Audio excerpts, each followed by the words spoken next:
Just get rid of dive already. A demand I've seen actually quite often already, and especially with the fall of the Mercy meta, dive has gotten a bit more relevancy again. It is the go-to composition for most of the teams in the Overwatch League, as well as for ladder players. And naturally, a lot of people dread this meta trend specifically as much as they did when it first became popular. In fact, they hate it so much that they demand D.Va to be nerfed alongside of Tracer and even Zenyatta. Needless to say that people who demand those things do not actually think two steps further as to whether it makes sense in the first place, let alone what it would do to the game. If you are a long-time subscriber, then you'll probably remember me saying, over and over again, that dive is a staple of Overwatch. Essentially, Overwatch 101 if you will. When you play this game competitively, you are expected to know how to run this comp. But why is that? And why is it that dive keeps becoming relevant over and over again? In today's video, I want to talk about why dive compositions are so inherent to Overwatch. And quite frankly, we should be careful with what we wish for, because if dive was gone, then we would be dealing with a different set of problems that are not exactly fun either. We'll get into that and more right after this.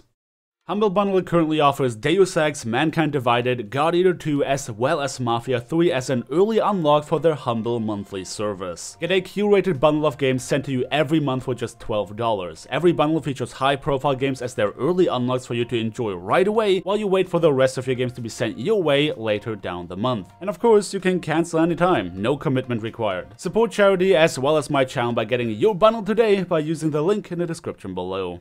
Why are dive comps so dreaded in the Overwatch community? Well, there are a couple of reasons. In the case of the Overwatch League, it just does not make for a fun watching experience when you see the teams run the same comp over and over again, and that really applies for anything. Whether it's dive, triple tank, or double sniper, play it too often and the audience will get bored. That's just how it is. The origin of players' inherent dislike for this type of composition, however, stems back from Season 4, I believe. That's when dive comps first became mainstream on ladder and essentially everyone was running it. The same that applies for the league as a watching experience also applies for the ladder as a gameplay experience. Any meta trend that sticks around for too long is perceived to make the game boring and unfun. But there's something special about dive comps that made people hate it a bit more than many other meta trends. And that comes down to the core principles of dive. The fact that dive comps punished every positional mistake with ease made it very frustrating to play against because it felt like there was less margin for error. But if it wasn't for diving players who were out of position, then they would be diving the enemy supports, and needless to say that it isn't exactly a fun experience to get dove as a support repeatedly without your team ever peeling for you. And as much as I sit here trying to eventually explain why dive comps need to stay in the game, trust me when I say that I was on the forefront of absolutely despising this composition. In fact, Season 5 was where I started to lose interest in even competing on ladder because spending more time running back from spawn than actually playing the game just wasn't fun. And it's not like you can expect players to even be smart enough to know what peeling for your support means. At any rate, at the time, dive comps were not exactly difficult to play. D.Va did not have her defense matrix nerfed yet, which means that you just sent your Winston into the enemy backline, right click on him, do some damage, and eventually your Genji Tracer duo would pick up some kills on low health targets. Once the nerfs came in and dive became more difficult to pull off, many ladder players lost interest in playing it. And that illustrates the nature of meta play on ladder to be primarily focused on patch heroes. Patch heroes, as the name implies, are characters which are ridiculously powerful because they either had their counters nerfed or they have gotten a straight up buff. The latter always focuses on finding those heroes and creating a meta that is as easy to pull off as possible. Naturally, finding the path of least resistance is the whole point of meta trends in the first place. What is interesting to note here, however, is that a mere 9 seasons and 2 years into Overwatch, players are finally starting to play the game in a manner that does not entirely rely on patch heroes. Yes, my friends, we are starting to learn how to play the game as intended.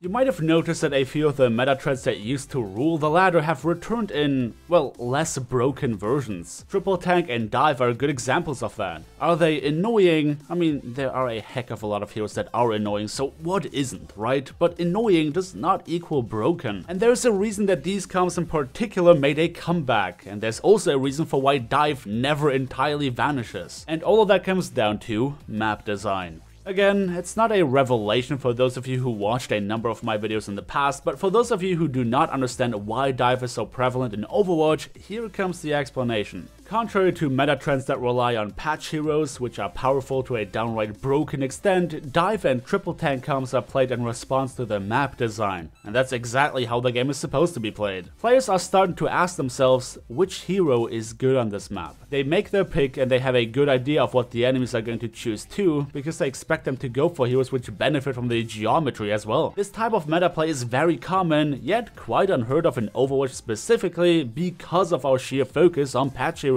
We're just trying too hard to abuse what's broken rather than just playing the game. We are playing dive comps a lot because a bunch of the maps favor this type of composition with their focus on high ground play. High ground, as many of you should be aware, is a huge advantage in this and many other games. You can rain damage down on the enemies without them being able to get to you, and dive comps are looking to take care of that issue. They can close distances quickly and by that contest the high ground, avoid taking free damage, and ultimately they allow themselves to plain and simply play the game. If you were to ignore high ground control on second point icon wall, for example, then you're going to have a really bad time trying to move the payload forward. Especially heroes like Soldier 76 and Junkrat can greatly benefit from situations where they are left uncontested on high ground. So if you play low mobility heroes, then you're effectively just taking damage without being able to do anything about it. In a world where dive compositions are made of paper, soldier players are going to be a massive problem. Every map that features high ground play, and there are many, is going to be abused by heroes who do optimal damage on medium to long range. You won't have a way of effectively contesting high ground anymore, which puts defending teams at a huge advantage once they can set up. And trust me when I say that this is not a fun world to live in. You would effectively take away players' ability to play the game as intended. You would be nerfing heroes for the sole reason that players find them annoying over considering their objective power level. And even Geoff Goodman himself, developer for Overwatch by the way, has commented on this trend of high ground heavy maps during a Q&A relating to Brigitte and her lack of effectiveness in the current meta because of the map design. The level design stuff is something we've been looking at a lot recently as well, as we agree that there are some maps that certainly lend themselves to dive. We don't have a specific goal to kill dive altogether, but we agree it would be nice to see more diversity in the meta in general.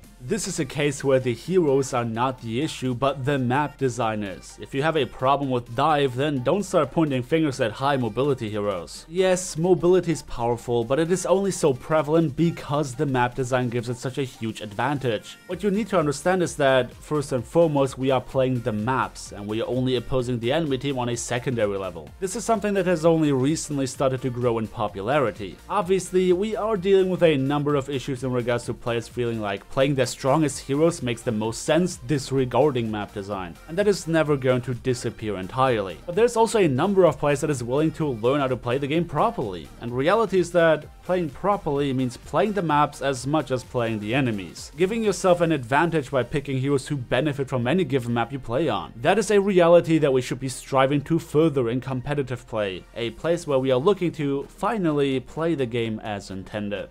And this is gonna conclude today's video discussing the importance of dive compositions in Overwatch. As always, my friends, leave all of your thoughts and opinions on the subject in question down in the comment section below. Don't forget to check out Humble Bundle and their many offers via my affiliate link in the description below. But until then, feel free to drop me a like on your way out if you enjoyed the video, subscribe if you wanna see more, and I hope to see you all next time.